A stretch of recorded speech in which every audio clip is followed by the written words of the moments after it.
എനിക്കിതിലൊരു special ഇതുണ്ട്. അതായത് textile sector ഞാൻ പണ്ട് ക്ലോസ്ലി വാച്ച് ചെയ്ത സെക്ടർ. അതിൽ ചൈനയ്ക്ക് ഉണ്ടായിരുന്ന ഒരു അഡ്വാൻറ്റേജ് ഉണ്ടായിരുന്നു കുറച്ച് കാലം മുതൽ.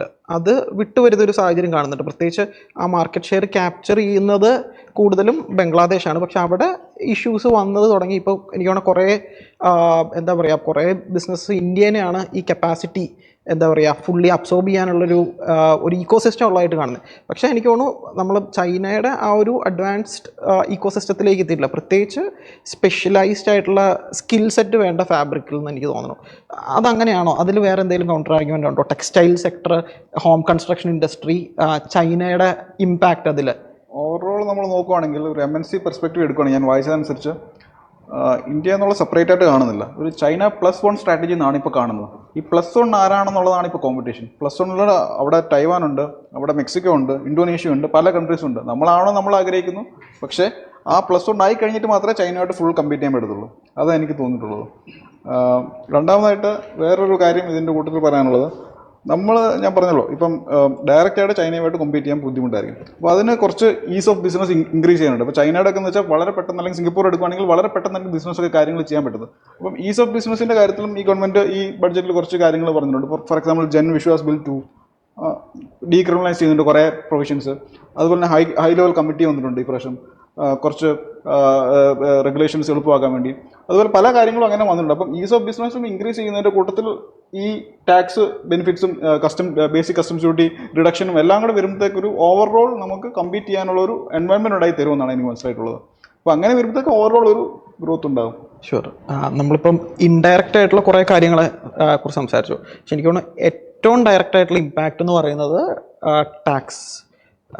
ആൾക്കാരുടെ കയ്യിലേക്ക് പൈസ വരുന്നതിനാണ് സാറ് പറഞ്ഞ പോലെ വിലയുള്ളൂ. അതാണ് ചിലവാക്കാൻ പറ്റുള്ളൂ. ബാക്കിയുള്ളത് ചിലപ്പോൾ ട്രാൻസ്ഫർ ചെയ്ത് വരാൻ, അതിൻ്റെ ഒരു ഇമ്പാക്റ്റ് എക്കണോമിയിൽ വരാനുള്ള സമയം ഇതെടുക്കും. അതൊന്ന് ജസ്റ്റ് ഒന്ന് എക്സ്പ്ലെയിൻ ചെയ്യാം നമ്മുടെ പ്രേക്ഷകർക്ക് വേണ്ടി. ഇപ്രാവശ്യം ഏറ്റവും എനിക്കൊന്ന് ബാക്കിയുള്ള സ്കീംസിനേക്കാളൊക്കെ ഏറ്റവും കൂടുതൽ എക്ലിപ്സ് വന്ന കാര്യം എന്ന് വെച്ചാൽ ടാക്സ് തന്നെയാണ്. 12 ലക്ഷം വരെ ടാക്സ് കൊടുക്കണ്ട എന്നുള്ള ഒരു ഇതാണ്. എന്ന് വെച്ചാൽ ടാക്സ് ഫയൽ ചെയ്യേണ്ടെന്നല്ല, ടാക്സ് ഫയൽ ചെയ്യണം, പക്ഷേ 12 ലക്ഷം വരെ ടാക്സ് ഇല്ല.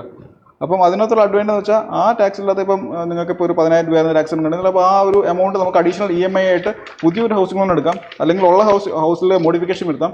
അപ്പോൾ അങ്ങനെ ഒരു രീതി നോക്കുവാണെങ്കിൽ ഹൗസിംഗ് സെക്ടറിൽ ഇതൊരു വലിയ ഇമ്പാക്റ്റാണ് ഉണ്ടാക്കാൻ പോകുന്നത്. അപ്പോൾ ആൾക്കാരുടെ കയ്യിൽ എക്സ്ട്രാ ഡിസ്പോസിബിൾ ഇൻകം വന്നു.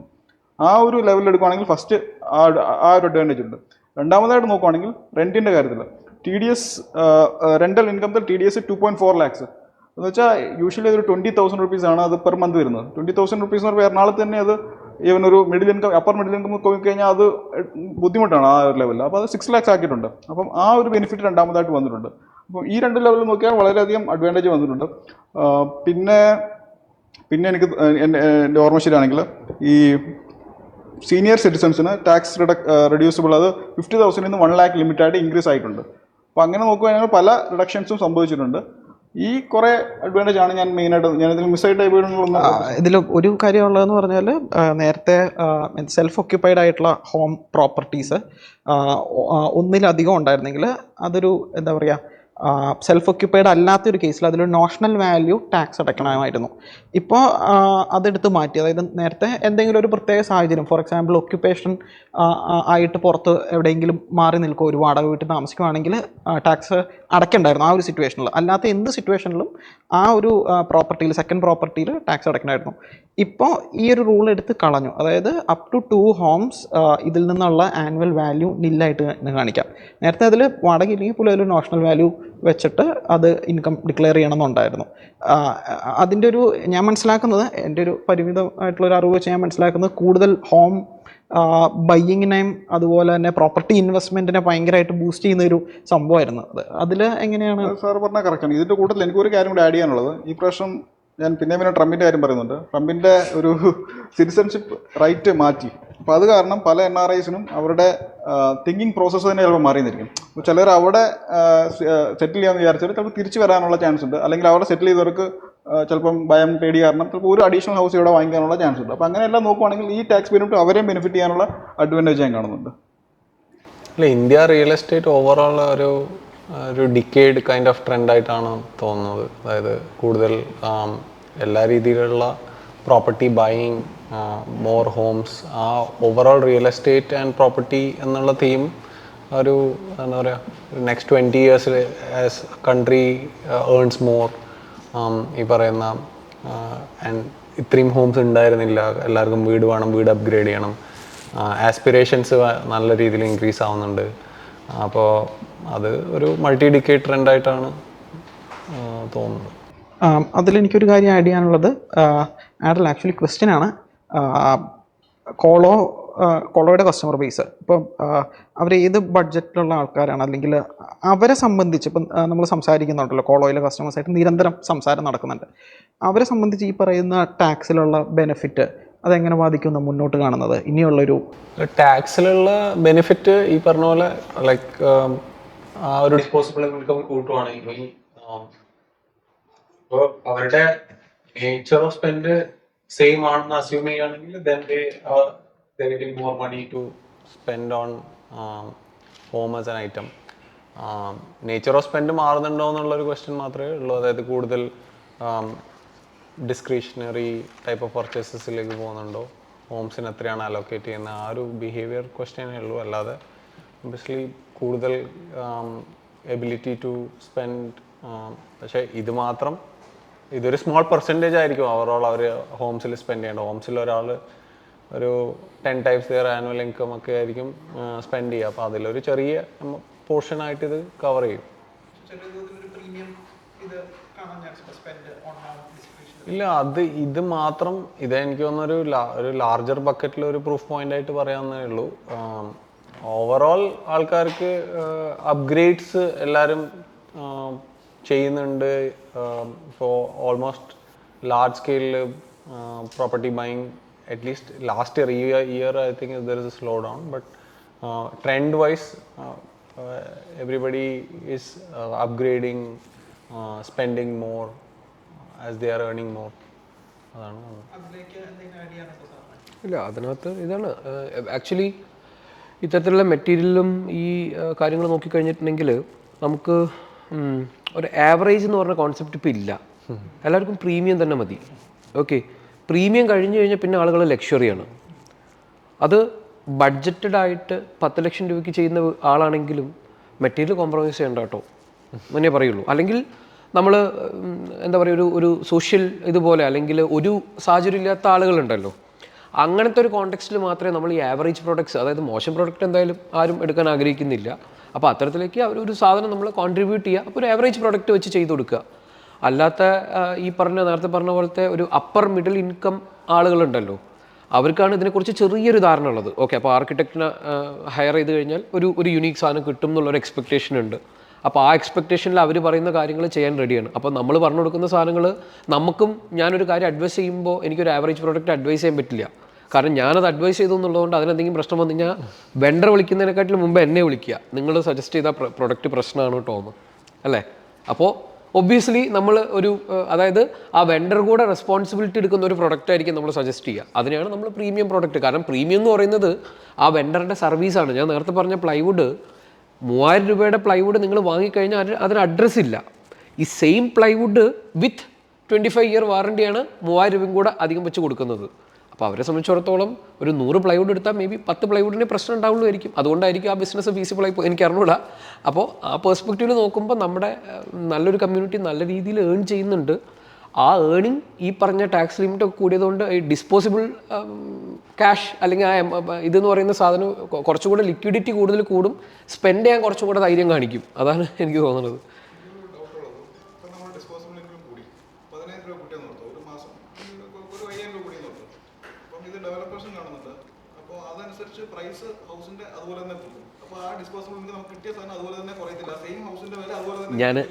അതാ ഞാൻ ഫസ്റ്റ് പറഞ്ഞത്. ഈ പറഞ്ഞ എല്ലാ കാര്യങ്ങളും നമ്മളൊരു കൺസ്യൂമർ ലെവലിൽ ഇരുന്നിട്ട് ഞാൻ എപ്പോഴും ആലോചിക്കുന്നത് ഡീസലിന് ഒരു 5 രൂപ കുറയായിരുന്നെങ്കിൽ നല്ലതായിരുന്നു എന്നുള്ളത്. ഡീസൽ മറ്റേ എന്താ പറയുക, ഇതിൻ്റെ കമ്പനിക്കാരനോ അല്ലെങ്കിൽ ഡീസൽ കട നടത്തുന്ന ആൾ വിചാരിക്കുന്നത് ഓക്കെ 5 രൂപ ഇത് ചെയ്ത് കഴിഞ്ഞാൽ 5 രൂപ എനിക്ക് ലാഭിക്കുക എന്നുള്ളതല്ല ആലോചിക്കുന്നത്. ആ ലാഭം എൻഡ് യൂസറിലേക്ക് എത്തിക്കുക എന്നുള്ളത് കാണുന്നില്ലല്ലോ. അപ്പോൾ അതിന് നമ്മളിപ്പോൾ ഞാൻ നേരത്തെ ഇൻറ്റീരിയർ ഇൻഡസ്ട്രിയിൽ നടന്നതുപോലെയുള്ള ഒരു ടൈറ്റ് കോമ്പറ്റീഷൻ അതിനകത്ത് വന്നു കഴിഞ്ഞാൽ ഒത്തിരി വെണ്ടേഴ്സ്, അതായത് ഇപ്പോൾ ഞാനൊരു പ്രൊഡക്റ്റ് എടുക്കണമെങ്കിൽ എനിക്ക് ഷോപ്പിൽ പോകണ്ട, 10 എനിക്ക് പ്രൈസ് അറിയണമെന്നുണ്ടെങ്കിൽ 10 ആളെ എനിക്ക് വിളിച്ചു കഴിഞ്ഞാൽ എൻ്റെ വാട്സാപ്പിൽ എനിക്ക് കിട്ടും. അപ്പോൾ അതിനകത്ത് അതായത് same product same service same സാധനങ്ങൾ ആരാണോ 1 രൂപ കുറച്ചിരുന്നത് ഞാൻ അവരെടുത്ത് പോകും. ഓക്കെ, നേരത്തെ അങ്ങനെയല്ലല്ലോ, നേരത്തെ നമുക്ക് ആ ട്രാൻസ്പെറൻസി ഇല്ല. അപ്പോൾ ഇപ്പോൾ ഇത്തരത്തിലുള്ള കാര്യം വരുമ്പോൾ ഇത്തരത്തിലുള്ള ആളുകൾ ഇതിൽ കോമ്പറ്റീഷൻ വരണമെങ്കിൽ ഒത്തിരി ആളുകൾ ഇതിനകത്തേക്ക് ഇറങ്ങണം. അപ്പോൾ ആ ഇറങ്ങുന്ന ആളുകളൊക്കെ ഇതിൽ ലാഭം പ്രതീക്ഷിച്ചിട്ടാണ് ഇറങ്ങണത്. ഇറങ്ങിക്കഴിയുമ്പോഴാണ് മനസ്സിലാവുന്നത് ഇത് കുറച്ച് കൊടുത്തു കഴിഞ്ഞാൽ ആളുകൾ എടുക്കുമെന്നുള്ളത്. അപ്പോൾ ആ സാധനം വരി തന്നെ വേണം. ആക്ച്വലി പൈസയുടെ ലാഭം സാറ് പറഞ്ഞത് വളരെ ക്ലിയർ ആണ്. പക്ഷേ ഈ ലാഭം എന്ന് പറയുമ്പോൾ നമുക്ക് ഉറപ്പായിട്ടും ടച്ച് ചെയ്തുകൊണ്ട് മറ്റൊരു ഏരിയ കൂടി ഉണ്ട്, അതായത് ഹോം ലോൺസ്. എനിക്ക് തോന്നുന്നത് ആൾക്കാർ ഏറ്റവും കൂടുതൽ കേൾക്കാൻ കാത്തിരിക്കുന്ന രണ്ടാമത്തെ കാര്യം ഹോം ലോൺ ആയിരിക്കും, ഹോം ലോണിൻ്റെ ഇമ്പാക്റ്റ്. ഇപ്പം എൻ്റെ ഒരു ഇത് വെച്ചിട്ട് ഞാൻ ചോദിക്കുകയാണെങ്കിൽ ഞാൻ മനസ്സിലാക്കുന്നതനുസരിച്ച് 7ാം തീയതി മോണിറ്ററി പോളിസി കമ്മിറ്റിയാണ് അതിൻ്റെ ഒരു റേറ്റ് കൂട്ടുമോ, പോളിസി റേറ്റ് കൂട്ടുമോ, ഇൻട്രസ്റ്റ് റേറ്റ് കുറയുമോ. ഇപ്പോൾ മനസ്സിലാക്കുന്നതനുസരിച്ച് ഇൻഫ്ലേഷൻ കുറഞ്ഞു നിൽക്കുവാണ്. പറയപ്പെടുന്നത് സെൻട്രൽ ബാങ്കിന് കുറച്ചുകൂടി ഗ്രോത്തിനെ സ്പെർ ചെയ്യാൻ വേണ്ടി ഇൻട്രസ്റ്റ് റേറ്റ് കുറയ്ക്കാൻ ഉള്ളൊരു ചാൻസ് ഉണ്ടെന്ന് പറയപ്പെടുന്നു. പക്ഷേ ബാങ്കിലെ ഇപ്പോഴത്തെ സിറ്റുവേഷൻ സാറിന് അറിയായിരിക്കും, ലിക്വിഡിറ്റി ഇഷ്യൂസ് ഉണ്ട് അറ്റ് ഹൈ. എനിക്ക് തോന്നുന്നു ലാസ്റ്റ് ഒരു ഡെക്കേഡിലെ ഹയസ്റ്റ് ലിക്വിഡിറ്റി സിനാരിയോ, കാസ റേഷ്യോയുടെ ഇമ്പാക്റ്റ്. അപ്പം ഈ ഒരു പ്രത്യേക സിറ്റുവേഷനിൽ നിൽക്കുമ്പോൾ ആൾക്കാർ ഏറ്റവും കൂടുതൽ മനസ്സിലാക്കാൻ ശ്രമിക്കുന്നത്, ഇൻ കേസ് ഒരു റേറ്റ് കട്ട് വന്നാൽ ഹോം ലോണിൽ അതിൻ്റെ ബെനിഫിറ്റ് ബാങ്ക്സ് ട്രാൻസ്ഫർ ചെയ്യാൻ വില്ലിങ് ആവുമോ ഇല്ലയോ, അതിനെ എങ്ങനെയായിരിക്കും കാണുക. അതായത് എനിക്ക് 2020 മുമ്പാണ് അത് MCLR റേറ്റ് ആയിരുന്നു. 2020 കഴിഞ്ഞപ്പോൾ തൊട്ട് ആ റിപ്പോ റേറ്റിലാണ് വന്നത്. റിപ്പോ റേറ്റ് കാര്യം ഞാൻ ഇങ്ങനെ പറയാൻ കാര്യം എന്ന് വെച്ചാൽ RBIയുടെ MPC മീറ്റിങ്ങിനകത്ത് റിപ്പോ റേറ്റാണ് ഡിസൈഡ് ചെയ്യുന്നത്. റിപ്പോ റേറ്റ് ഡിസൈഡ് ചെയ്ത് എന്തൊക്കെ ആ റേറ്റ് ഹോം ലോണായിട്ട് ലിങ്ക്ഡ് ആണ്. അപ്പം യൂഷ്വലി നമ്മൾ കണ്ടുവരുന്നതെന്ന് വെച്ചാൽ ഫുൾ റേറ്റ് ഇൻക്രീസോ ഡിക്രീസോ നമുക്ക് ഇങ്ങോട്ട് വരാറില്ല, ട്രാൻസ്ഫർ ചെയ്യാറില്ല. ഒരു ചെറിയ ചേഞ്ച് വരും, അത് ചിലപ്പോൾ ബാങ്കിൻ്റെ പ്രോഫിറ്റബിലിറ്റിയോ അങ്ങനെ. പക്ഷേ it is far better than earlier, അങ്ങനെ മാത്രമേ പറയാൻ പറ്റത്തുള്ളൂ. രണ്ടാമത്തെ കാര്യം എന്ന് വെച്ചാൽ 25 ബേസിസ് പോയിന്റ്സ് കുറയുമെന്നാണ് എല്ലാവരും വിചാരിക്കുന്നത്. കഴിഞ്ഞ ഡിസംബറിൽ നമ്മൾ വിചാരിച്ച് നടന്നില്ല. ഈ പ്രാവശ്യം കൂടുതൽ സ്ട്രോങ് ആയിട്ട് നമ്മൾ വിചാരിക്കുന്നത് 25 ബേസിസ് പോയിന്റ് കുറയും. ഓവറോൾ ഒരു 1 ഇയറത്തേക്കൊരു maybe 100 basis point. Because നമ്മൾ എങ്ങനെയാണ് ഫോളോ ചെയ്യുന്നത് വെച്ചാൽ US ഫെഡറൽ റിസർവിൻ്റെ അതേ പാതയാണ് നമ്മൾ പിന്തുടരുന്നത്. അപ്പോൾ അവരും ഒരു 75 to 100 ബേസിസ് പോയിന്റ്സ് റെഡ്യൂസ് ചെയ്യാൻ പ്ലാൻ ഉണ്ടെന്നാണ് നമ്മൾ വിശ്വസിക്കുന്നത്. അതുപോലെ തന്നെ ഇതും കുറയുമെന്നാണ് വിചാരിക്കുന്നത്. രണ്ടാമത്തെ കാര്യം, ഇതിനകത്ത് 2 വശങ്ങളുണ്ട്, കൂടാനും കുറയ്ക്കാനും. എന്തായാലും കൂടത്തില്ല, ഒന്നുകിൽ കുറയും അല്ലെങ്കിൽ സെയിം ലെവലിൽ നിൽക്കും. അതിനകത്ത് സെയിം ലെവൽ ഇതിനകത്തൊരു കൺഫ്യൂഷൻ ഉള്ളത് first one growth rate. Sir പറഞ്ഞ പോലെ തന്നെ ഗ്രോത്ത് റേറ്റ് ഇപ്പോൾ ഒരു ഞാൻ ആദ്യം പറഞ്ഞ പോലെ തന്നെ 6.4 ആണ്. നമ്മൾ 7 പ്രതീക്ഷിച്ചു, 6.4 ആണ്. രണ്ടാമത് ഇപ്പോൾ ഓൾറെഡി നമ്മൾ ബഡ്ജറ്റ് വഴി ഫിസിക്കൽ ബെനിഫിറ്റ്സ് നമ്മൾ കൊടുത്തു. അപ്പോൾ അതിനൊരു സപ്പോർട്ടിംഗ് ആയിട്ട് ഈ മോണിറ്ററി ലെവലും കൂടെ സപ്പോർട്ട് ചെയ്യുവാണെങ്കിൽ ഒരു കോംപ്ലിമെൻ്ററി ലെവലായിട്ട് ഗ്രോത്ത് ഉണ്ടാകും, എന്ന ഗ്രോത്ത് സ്പർ ചെയ്യുമെന്നുള്ള രീതിയിലാണ് നമ്മൾ ഇരിക്കുന്നത്. അപ്പോൾ ആ ഒരു തിങ്കിങ് പ്രോസസ്സ് ആണെങ്കിൽ അറ്റ്ലീസ്റ്റ് ഒരു 25 ബേസിസ് പോയിന്റ്സ് ഡിക്രീസ് ചെയ്യണം. ഇതല്ല, രണ്ടാമത്തെ ലെവൽ നോക്കുവാണെങ്കിൽ ഫെഡറൽ റിസർവ് ആണെങ്കിൽ മിഡ് 2025 കുറയ്ക്കുന്നതാണ് നമ്മൾ പ്രതീക്ഷിക്കുന്നത്. അപ്പോൾ അങ്ങനെ നോക്കുകയാണെങ്കിൽ നമ്മളും മിഡ് 2025 കുറയ്ക്കത്തുള്ളൂ. അതല്ല, രണ്ടാമത് ഇപ്പം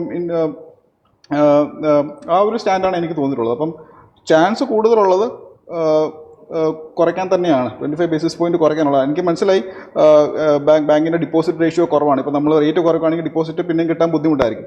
അത് മാത്രമല്ല, ഇപ്പം ലോൺസിൻ്റെ ലോൺസിൻ്റെ ഗ്രോത്ത് ആണ് കൂടുതൽ, ഡിപ്പോസിറ്റ്സിനേക്കാളും കൂടുതലുള്ള അങ്ങനെ ഒരു പ്രശ്നങ്ങളൊക്കെ ഉണ്ട്.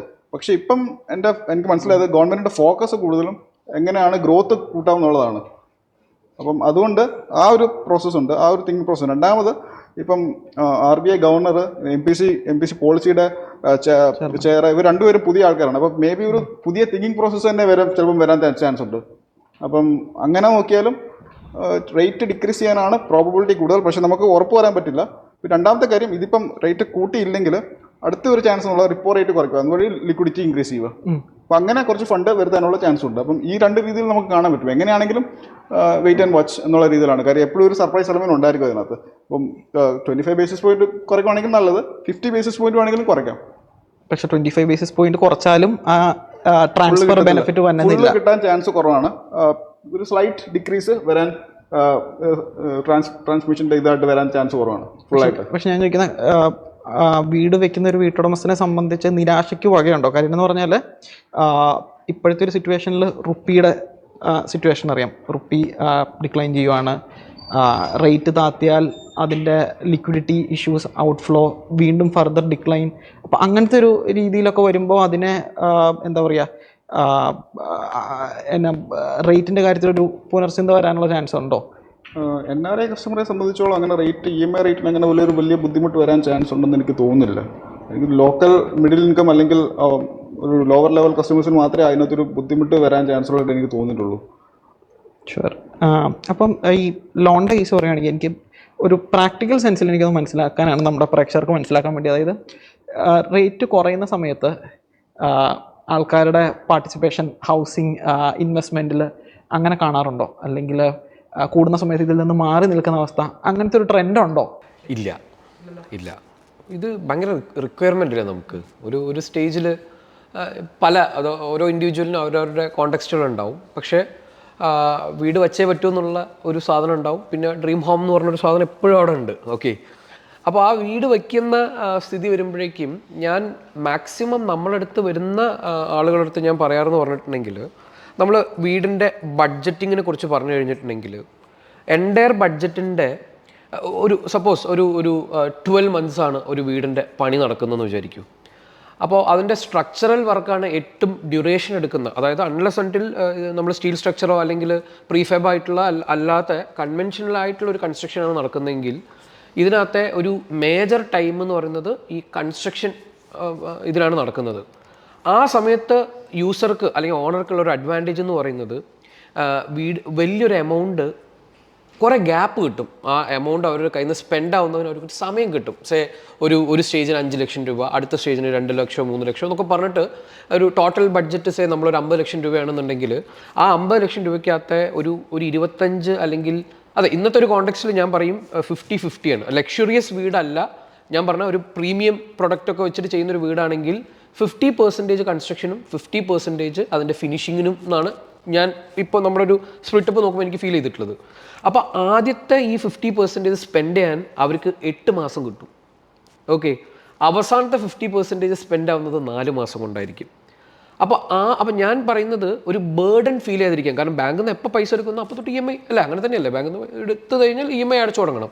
അപ്പോൾ ലോൺ പാസ്സാക്കിയിട്ട് കഴിഞ്ഞാലും ഞാൻ ഇവരുടെ അടുത്ത് പറയാറ്, സ്ട്രക്ചർ തീരുന്ന ആ സ്റ്റേജ് വരെ നിങ്ങൾ ലിക്വിഡ് മണി വെച്ച് മാനേജ് ചെയ്യാൻ പറ്റുകയാണെങ്കിൽ അതിൻ്റെ ഒരു അഡ്വാൻറ്റേജ് എന്ന് പറയുന്നത് 4 മാസം കൊണ്ട് നല്ല രീതിയിൽ നമ്മൾ എമൗണ്ട് പമ്പ് ചെയ്യേണ്ടി വരും.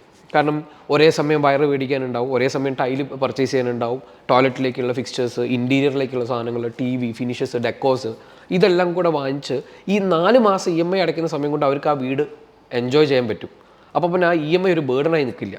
മറ്റേതെന്ത് സംഭവിക്കുന്നു പറഞ്ഞാൽ വീടിൻ്റെ പണി എവിടെ എത്തിയിട്ടുണ്ടാവില്ല, തറപ്പണി കഴിഞ്ഞ് പടവ് കെട്ടി തുടങ്ങിയിട്ടുണ്ടാവുള്ളൂ. അപ്പോഴും ക്ലയൻറ്റിനെ സംബന്ധിച്ചിടത്തോളം എടുക്കുന്ന എമൗണ്ടിൽ നിന്ന് തന്നെ എടുത്ത് തിരിച്ച് EMI അടയ്ക്കേണ്ട ഒരു സിറ്റുവേഷൻ വരും. അപ്പോൾ ഈ രീതിയിൽ പ്ലാൻ ചെയ്യാൻ ഞാൻ പറയാറുണ്ട്. നമ്മുടെ മാക്സിമം ആ രീതിയിൽ ചെയ്യാൻ ശ്രമിക്കണം എന്നുള്ള രീതിയിലാണ് ഞാൻ അഡ്വൈസ് ചെയ്യാറ്. ലോണിനെ കുറിച്ച് പറയുമ്പോൾ കോളോയ്ക്ക് എന്തെങ്കിലും അവിടെ വാല്യൂ ആഡ് ചെയ്യാനോ അല്ലെങ്കിൽ ഇല്ല? ഹോം ലോൺ ഡിസിഷൻ എന്തായാലും ഒരു റേറ്റ് കട്ട് ബേസ് ആയിട്ടുള്ള ഒരു ഡിസിഷനായിട്ട് എനിക്ക് തോന്നുന്നില്ല. It's like a long term. അതായത് അതൊരു 10+ yearsലേക്ക് you are going to decide. അപ്പോൾ ഒരു RBIൻ്റെ ഷോർട്ട് ടേം സ്ട്രാറ്റജി ഇതിൽ ഒരു ഡിസൈഡർ ആവേണ്ട ആവശ്യമില്ല. പക്ഷേ ലോങ് ടേം എന്താണ് പ്രോസ്പെക്ട്സ്, എങ്ങോട്ടാണ് എന്താ പറയുക, ക്യാപിറ്റലിൻ്റെ എത്ര ക്യാപിറ്റൽ വേണം, എത്ര ക്യാപിറ്റൽ നമുക്ക് ഇൻകമായിട്ട് ജനറേറ്റ് ചെയ്യാൻ ചാൻസ് ഉണ്ട്, ആ ഒരു ട്രജക്ടറിന്ന് വേണം ഈ പറഞ്ഞ ഡിസിഷൻ എടുക്കാൻ. ഒരു ഷോർട്ട് ടേം റേറ്റ് ചേഞ്ച് ഇതിന് ഒരു ഇമ്പാക്റ്റ് ഉണ്ട് എന്ന് എനിക്ക് തോന്നുന്നില്ല. അല്ല, ഇതിൽ സിമ്പിളായിട്ട് ഞാൻ എടുക്കുന്ന ഒരു സ്ട്രാറ്റജി എന്ന് പറഞ്ഞിട്ടുണ്ടെങ്കിൽ, നമ്മൾ നേരത്തെ ഡിസ്കസ് ചെയ്യുന്ന സമയത്ത് ഞാൻ പറഞ്ഞിരുന്നു, 5 വർഷം മുമ്പേ ഒരു ബിൽഡിംഗ് മെറ്റീരിയലിൻ്റെ പർച്ചേസ് ഇപ്പോൾ എടുത്ത് നോക്കിക്കഴിഞ്ഞാൽ ഓൾമോസ്റ്റ് ഒരു 45-50%. ഓക്കെ, അപ്പോൾ ലോൺ എടുക്കുന്ന സമയത്ത് കറക്റ്റായിട്ട് തിരിച്ചടയ്ക്കണം എന്നുള്ള മൈൻഡ് സെറ്റിലുള്ള ഒരാളാണെങ്കിൽ ഞാൻ ഈ പറയുന്ന രീതിയിൽ ലാസ്റ്റ് മിനിറ്റിലേക്ക് എമൗണ്ട് പമ്പ് ചെയ്ത് വീട് ചെയ്യുന്ന ഒരാളെ സംബന്ധിച്ചിടത്തോളം ഒരു 3 years ഒക്കെ കഴിയുമ്പോഴേക്കും ഈ EMI അടയ്ക്കുക എന്ന് പറയുന്നത് അവർക്കൊരു ബേർഡൻ അല്ലാതെയായി മാറും. ഓക്കെ, ആദ്യത്തെ 3 വർഷമൊക്കെ അങ്ങ് അടയ്ക്കും. കാരണം എന്താ വെച്ചാൽ നമ്മൾ ആ വീടും എൻജോയ് ചെയ്തുകൊണ്ടിരിക്കുകയാണല്ലോ. ഒറ്റയടിക്ക് നമുക്കൊരു 20 ലക്ഷം രൂപ എടുക്കാനില്ല. അപ്പോൾ അതിന് ബാങ്ക് ഹെൽപ്പ് ചെയ്തു. ആ ബാങ്കിന് നമ്മൾ തിരിച്ച് അതിനൊരു എന്താ പറയുക, അതിനൊരു ഫീ കൊടുക്കുന്നു എന്നുള്ള രീതിയിൽ അങ്ങ് പൊക്കോളും. ലോങ് ടേം ആകുമ്പോഴേക്കും പിന്നീട് നമുക്കിതൊരു ബേർഡനായിട്ട് വരാൻ എപ്പോഴും സാധ്യത. പക്ഷേ ഈ ഡിപ്രിസിയേഷൻ ഉള്ളതുകൊണ്ട് നമ്മളിപ്പോൾ ഒരു 5 വർഷം മുമ്പ് ഒരു 5000 രൂപയ്ക്ക് നമ്മളൊരു സാധനം സ്പെൻഡ് ചെയ്യുന്ന സമയത്ത് നമ്മളൊരു 20 തവണ ആലോചിച്ചെങ്കിൽ ഇന്ന് നമ്മളൊരു 2 തവണയ്ക്ക് ആലോചിക്കുള്ളൂ. കാരണം 5000 രൂപ എന്ന് പറയുന്നത് കുറച്ചും കൂടെ അഫോർഡബിളായി. മറ്റേത് 5000 രൂപ കുറച്ച് വലിയ എമൗണ്ട് ആയിരുന്നു. സിമിലർലി നമ്മുടെ ആ EMI എമൗണ്ട് എന്ന് പറയുന്നത് ഒരു 5 വർഷമൊക്കെ കഴിയുമ്പോഴേക്കും ഒരു നമ്മൾ പ്രോപ്പറായിട്ട്, അതായത് വേറെ അൺഫോർസീൻസ് ഒന്നും നമ്മുടെ ലൈഫിനെ ഹിറ്റ് ചെയ്തിട്ടില്ലെങ്കിൽ ഇതൊരു ഈസി ബിസിനസ്സായി മാറും. അതും ഒരു ഹ്യൂജ് എമൗണ്ട് വെക്കരുതെന്ന് ഞാൻ പറയാറുണ്ട്. അത് ഞാൻ പറഞ്ഞത്, ഈ നല്ലൊരു എമൗണ്ട് അവർ സ്പെൻഡ് ആയല്ലോ, നമ്മൾ ഉദ്ദേശിച്ച ബഡ്ജറ്റിൻ്റെ ഒരു 50% അപ്പോൾ ലോങ് കണ്ടാൽ മതി. നമ്മൾ എൻ്റയർ എമൗണ്ട് ഇതിൽ പോകുമ്പോഴേക്കാണ് ആ പറയുന്ന പ്രയാസമുള്ളത്. ഷുവർ. വളരെ ക്ലിയർ ആണ് ആക്ച്വലി 3 പേരുടെയും പോയിന്റ് ഓഫ് വ്യൂസ്. നമുക്കൊരു എക്കണോമിക് പെർസ്പെക്റ്റീവിലുള്ള ഒരു അനാലിസിസ്, മൈക്രോ ലെവൽ, അതുപോലെ തന്നെ പ്ലാറ്റ്ഫോം, പ്രത്യേകിച്ച് കോളോ ഒരു മാർക്കറ്റ് പ്ലേസ് ആണ്. ഞാൻ പലരുടെ അടുത്തും പറയുന്നത്, ഞാൻ മാർക്കറ്റ് പ്ലേസ് എന്നുള്ള വാക്ക് ഉപയോഗിക്കാറില്ല, ചന്ത എന്നേ ഞാൻ പറയാറുള്ളൂ മലയാളത്തിൽ, ആൾക്കാർക്ക് കൂടുതൽ പെട്ടെന്ന് മനസ്സിലാക്കാൻ വേണ്ടി. അപ്പം ആ ഒരു പെർസ്പെക്റ്റീവിലും ആഡ് ചെയ്യുന്ന വാല്യൂ, അതുപോലെ തന്നെ സാറിൻ്റെ ഇൻഡസ്ട്രി എക്സ്പീരിയൻസ് ഇത്രയും വർഷത്തെ, അപ്പം അതിൽ നിന്ന് ഇതിൽ നിന്നുള്ള ടേക്ക് അവേസ് വളരെ ക്ലിയർ ആണ്. ഇപ്പോഴും നമുക്ക് മെയിനായിട്ട് വന്നിരിക്കുന്നത് 2 ചോദ്യങ്ങൾ വന്നിട്ടുണ്ട് നമ്മുടെ പ്രേക്ഷകരുടെ ഭാഗത്തുനിന്ന്. നമ്മൾ ഡിസ്കസ് ചെയ്തു പോയ പോയിൻറ്റ്സ് ആണ്, പക്ഷേ ഞാനത് ഒന്നുകൂടെയും ആവർത്തിക്കുവാണ്. ഒരിക്കൽ കൂടി ആർക്കെങ്കിലും അത് എടുക്കാവുന്നതാണ്, അതിനെക്കുറിച്ചൊന്ന് ഡീറ്റെയിൽഡ് ആയിട്ട് സംസാരിക്കുന്നതാണ്. ഒന്നാമത്തെ ചോദ്യം എന്ന് പറയുന്നത്, how will union budget affect us who are undertaking bank loans for constructing new house? നമ്മൾ ഓൾറെഡി ഡിസ്കസ് ചെയ്തതാണ്. ഐ തിങ്ക് സാറായിരിക്കും അതിൻ്റെ കറക്റ്റ് ആൾ അതിനെക്കുറിച്ച് പറയാൻ. അത് ഞാൻ പറഞ്ഞല്ലോ, അതിനകത്ത് ആദ്യത്തെ കാര്യം ഹൗ വിൽ അഫക്റ്റ് എന്ന് പറയുന്നത്, ഹൗ വിൽ ഇറ്റ് അഫക്റ്റ് എന്ന് പറയുന്നത് അടുത്ത MPC പോളിസിയും കൂടെ കഴിഞ്ഞാൽ മാത്രമേ അതിൻ്റെ ഫുൾ ഒരു ഓവർവ്യൂ കിട്ടത്തുള്ളൂ. അത് മാത്രമല്ല, രണ്ട് കാര്യങ്ങളുണ്ട് ആക്ച്വലി. ഇപ്പം നമുക്കൊരു ഇൻകം ടാക്സ് ബില്ല് വരുന്നുണ്ട് അടുത്ത ആഴ്ച. നമ്മളിപ്പോൾ 12 lakhs വരെ ലിമിറ്റ് കിട്ടി എന്നുള്ളത് പറഞ്ഞു. പക്ഷേ അതിൻ്റെ കൂടാതെ വേറെ എന്തെങ്കിലും അഡീഷണൽ ചേഞ്ചസ് ഉണ്ടോ ഇല്ലോ എന്നൊക്കെ അതും കൂടെ കഴിഞ്ഞിട്ടേ പറയാൻ പറ്റത്തുള്ളൂ. പിന്നെ MPC, ഈ 2 കാര്യങ്ങൾ കൊണ്ട് തന്നെ നമ്മുടെ ഡിസ്പോസിബിൾ ഇൻകം കൂടി. അങ്ങനെയൊക്കെ നോക്കുവാണെങ്കിൽ ഒരു ബെനിഫിറ്റ് എന്ന രീതിയിൽ മാത്രമേ കാണാൻ പറ്റത്തുള്ളൂ. കാര്യം ഇപ്പോഴത്തെ ഈ ഗവൺമെൻറ്റിലെ ബഡ്ജറ്റും അതിൻ്റെ ഫോക്കസും എല്ലാം ഒരു കൺസ്യൂമർ സ്പെൻഡിങ്ങിനെ ബൂസ്റ്റ് ചെയ്യുന്ന രീതിയിലാണ് കാണുന്നത്. സ്പെൻഡിങ്ങിനെ ബൂസ്റ്റ് ചെയ്യാൻ ബിസിനസ് ഇമ്പ്രൂവ് ചെയ്യുകയും ഈസ് ഓഫ് ബിസിനസ് ഇമ്പ്രൂവ് ചെയ്യുകയും ചെയ്യുന്ന രീതിയിലാണ് കാണുന്നത്. അപ്പോൾ ഇപ്പോഴത്തെ ഒരു സാഹചര്യത്തിൽ ഹോം ലോൺ എടുക്കാൻ പറ്റുന്ന ഒരു സാഹചര്യമാണെന്ന് എൻ്റെ വിശ്വാസം. പക്ഷേ 7ാം തീയതി MPC കിട്ടുവാണെങ്കിൽ അത് കാര്യം ഞാൻ പറയാൻ കാര്യം എന്ന് വെച്ചാൽ, ഇപ്പം ഹോം ലോണിൻ്റെ റേറ്റ് കുറച്ച് ഹയർ റേറ്റിലാണ് നിൽക്കുന്നത്. നമ്മളിപ്പോൾ ഒരു നേരത്തെയുള്ള റേറ്റൊക്കെ നോക്കുവാണെങ്കിൽ 7, 6.5 അങ്ങനത്തെ റേറ്റിലൊക്കെ പോയിട്ടുണ്ട്. ഇപ്പം നിൽക്കുന്നത് 8.5 to 9 ആ റേറ്റിലാണ് നിൽക്കുന്നത്. അപ്പം EMI അതിനനുസരിച്ച് കൂടുതലാണ്. അപ്പം ഒരു 6 മാസം കഴിയുമ്പോഴത്തേക്ക് എന്തായാലും ഇപ്പോൾ വേറെ പ്രത്യേകിച്ച് ഒരു പാൻഡമിക്കോ അങ്ങനെ ഒന്നും വരുന്നില്ലെങ്കിൽ റേറ്റ് ഡിക്രീസ് ആണ് ഈ വർഷം മൊത്തം നമ്മൾ ഉദ്ദേശിക്കുന്നത്. 25 ഒരു 1% ഹോം ലോൺ റിഡക്ഷൻ എന്ന് പറഞ്ഞാൽ വലിയൊരു എമൗണ്ട് ആയിരിക്കും EMI. അപ്പം ഇനി അങ്ങോട്ടുള്ള പാത EMI റിഡക്ഷൻ്റെ പാതയാണ്. അപ്പം അത് വേണമെങ്കിൽ അങ്ങനെ നോക്കാം. ഇനിയുള്ള പാത നമുക്ക് ഹോം ലോൺ എടുക്കാൻ പറ്റുന്ന ഒരു സാഹചര്യത്തിലോട്ടാണ് പോയിക്കൊണ്ടിരിക്കുന്നത്. പിന്നെ അടുത്തൊരു ചോദ്യം എന്നുള്ളത്, എനിക്ക് തോന്നുന്നു സാറിന് എടുക്കാം, റോ മെറ്റീരിയലിൻ്റെ കോസ്റ്റ് അത് ഇൻക്രീസ് ചെയ്യോ കുറയോ എന്നുള്ളതാണ് ചോദ്യം. ജനറൽ ട്രെൻഡ് വെച്ചിട്ട് ഇതേ ഇൻ്റർവ്യൂ അല്ലെങ്കിൽ ഈ ഒരു സെഷൻ ബിസിനസ്സുകാരും കാണുന്നുണ്ടാവുമല്ലോ.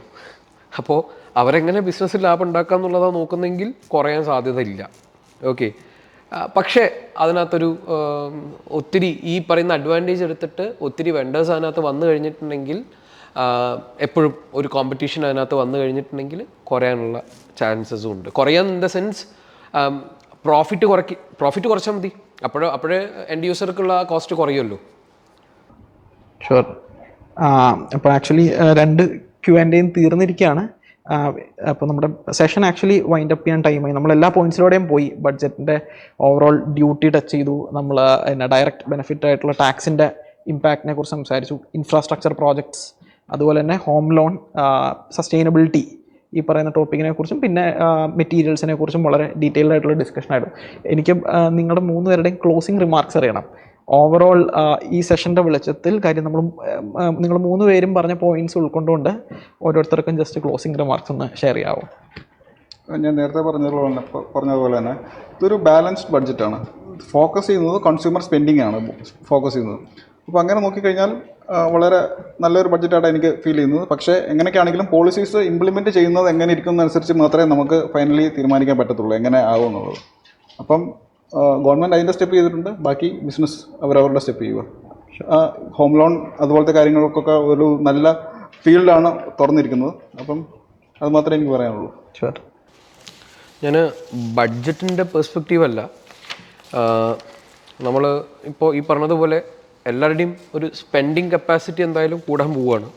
അങ്ങനെ കൂടുന്ന സമയത്ത് ആ സ്പെൻഡ് ആവുന്ന സാധനം വൈസായിട്ട് സ്പെൻഡ് ചെയ്യാൻ വേണ്ടിയിട്ട് ട്രൈ ചെയ്യുക എന്നുള്ളതാണ്. പ്രത്യേകിച്ച് വീട് എന്ന് പറയുന്ന കാര്യം പറയുമ്പോഴേക്കും നമ്മൾ അൺവാണ്ടഡ് ആയിട്ട് ഭയങ്കര ഇമോഷണലായിട്ട് അതിനെ എൻ്റെ ഒരു എക്സ്പീരിയൻസിൽ എപ്പോഴും ഒത്തിരി അധികം ഡ്രീം എന്ന് പറഞ്ഞിട്ടുള്ള ഒരു വേർഡ് വെച്ച് വരുന്ന ആളുകൾ പലപ്പോഴും ഭയങ്കര ഒരു സാറ്റിസ്ഫാക്ഷനിലേക്ക് എത്താത്ത ഒരു സാഹചര്യം ഉണ്ടാവാറുണ്ട്. അപ്പം നമ്മുടെ ഗ്രൗണ്ട്സിൽ അത് പ്രാക്ടിക്കലായിട്ട് നമ്മൾ ഉദ്ദേശിച്ച ബഡ്ജറ്റിനെ എഫക്റ്റീവായിട്ട് യൂസ് ചെയ്യാൻ ഞാൻ വേണമെങ്കിൽ പറയാം. ലോ ബഡ്ജറ്റ് എന്നല്ല, നമ്മുടെ ഉള്ള ബഡ്ജറ്റ് അതിന് 10 ലക്ഷം ആയാലും ശരി, 50 ലക്ഷമോ ഒരു 1 CR അതിൻ്റെ മുകളിലോ എത്രയായാലും അതിനെ എഫക്റ്റീവായിട്ട് യൂസ് ചെയ്യാനുള്ള ഒരു വെണ്ടറെയോ അല്ലെങ്കിൽ ഈ പറയുന്ന ഒരു ഡിസൈനിങ് ടീമിനെയോ അപ്രോച്ച് ചെയ്തിട്ട് ആ സാധനങ്ങൾ ചെയ്യാൻ എല്ലാവരും ട്രൈ ചെയ്യുന്നതായിരിക്കും നന്നാവുക. കാരണം ഈ സ്പെൻഡിങ് കൂടുതലുള്ളതുകൊണ്ട് കണ്ണി കണ്ട സാധനങ്ങളൊക്കെ മേടിക്കാനുള്ള ഒരു ടെൻഡൻസിയും കൂടെ വരും.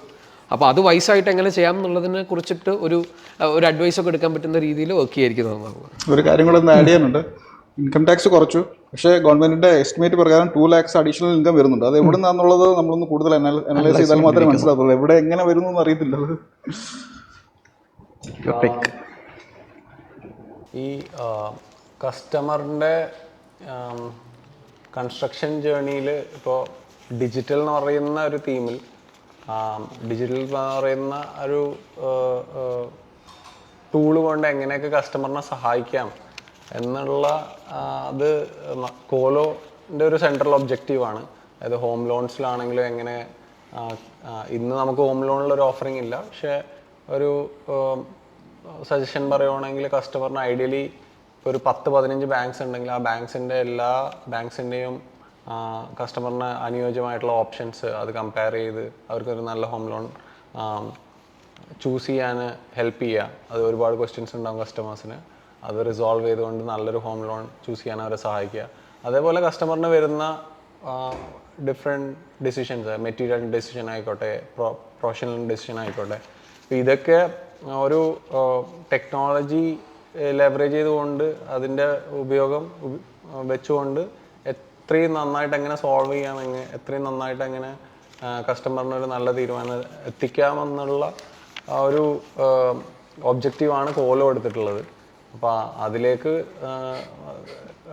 നമ്മളെല്ലാവരുടെയും ഇൻപുട്സും ഐഡിയാസും നമ്മളുമായിട്ട് കൊളാബറേറ്റ് ചെയ്യാൻ വേണ്ടിയിട്ടും ഇൻവൈറ്റ് ചെയ്യുന്നു. അതാണ് എൻ്റെ ക്ലോസിംഗ് റിമാർക്ക്. ഷുവർ. സോ വളരെ ക്ലിയർ ആണ്. ടെക്നോളജി, ഡിജിറ്റൽ, അതുപോലെ തന്നെ ബഡ്ജറ്റിലുള്ള എന്താ പറയുക, ഇൻകത്തിലുള്ള ഡയറക്റ്റ് ഇമ്പാക്റ്റ്. അപ്പോൾ ഈ ഒരു അവസരത്തിൽ സത്യം പറഞ്ഞാൽ നിങ്ങൾ വന്നതിനും അതുപോലെ നമ്മുടെ പ്രേക്ഷകരോടും എനിക്ക് നന്ദി പറയേണ്ടതുണ്ട്. നമ്മളിവിടെ വളരെ അർത്ഥവത്തായിട്ടുള്ള ഡിസ്കഷനായിരുന്നു. ബഡ്ജറ്റിൻ്റെ എല്ലാ ആസ്പെക്ട്സും ടച്ച് ചെയ്തു. എനിക്കിപ്പം ആദ്യം നന്ദി പറയാനുള്ളത് നിങ്ങൾ ഗസ്റ്റ് സ്പീക്കേഴ്സ് രണ്ടുപേരോടുമാണ്. അതായത് സാറ് പ്രത്യേകിച്ച് ദൂരെ നിന്ന് മലപ്പുറത്ത് നിന്ന് ആ സൈഡിൽ നിന്ന് വന്ന് വണ്ടി ഓടിച്ച് ഇത്രയും ദൂരം നമുക്ക് വേണ്ടി ഇവിടെ ചിലവഴിക്കാൻ വേണ്ടി എത്തി. സാറും ജോലിയുടെ ഇടയ്ക്ക് സമയം കണ്ടെത്തിയാണ് ഇവിടെ എത്തിയിരിക്കുന്നത്. നമുക്ക് ബഡ്ജറ്റിൻ്റെ ഒരു എക്കണോമിക് ഇമ്പാക്റ്റ് വളരെ ഡീറ്റെയിൽഡ് ആയിട്ട് എടുത്തു തന്നതിനും അതുപോലെ തന്നെ അതിൻ്റെ ഒരു പ്രാക്ടിക്കൽ ഒരു ഇൻഡസ്ട്രി പെർസ്പെക്റ്റീവ് നിന്ന് ഒരു ഇൻഡസ്ട്രിയിലെ സ്റ്റേക്ക് ഹോൾഡർ എന്നുള്ള രീതിയിൽ പറഞ്ഞു തന്നതിനും ഞാൻ നിങ്ങൾ രണ്ടുപേരോടും ഞാൻ നന്ദി രേഖപ്പെടുത്തുന്നു. അതുപോലെ കോളോയുടെ ഫൗണ്ടർ അദ്ദേഹം കോളോ പെർസ്പെക്റ്റീവിൽ നിന്ന് എങ്ങനെയാണ് ഇതിനെ നോക്കിക്കാണേണ്ടത്, ബഡ്ജറ്റിനെ എങ്ങനെ വിലയിരുത്തണം എന്ന് നമ്മളോട് പങ്കുവച്ചതിൽ ഞാൻ നന്ദി രേഖപ്പെടുത്തുന്നു. അപ്പോൾ ഇത്രയും നേരം നമ്മളോടൊപ്പം നിന്ന ഹോം ഓണേഴ്സിനും നന്ദി പറഞ്ഞുകൊണ്ട് നമ്മുടെ ടെക്നിക്കൽ ടീമിനും അതുപോലെ തന്നെ കോളോയുടെ ടീം ഈ പരിപാടി ഓർഗനൈസ് ചെയ്യാൻ വേണ്ടി ഇത്രയധികം ഓടി നടന്ന നമ്മുടെ കോളോയുടെ ടീമിനോടും നന്ദി പറഞ്ഞുകൊണ്ട് I think we can wind up. Thank you everyone. Thank you.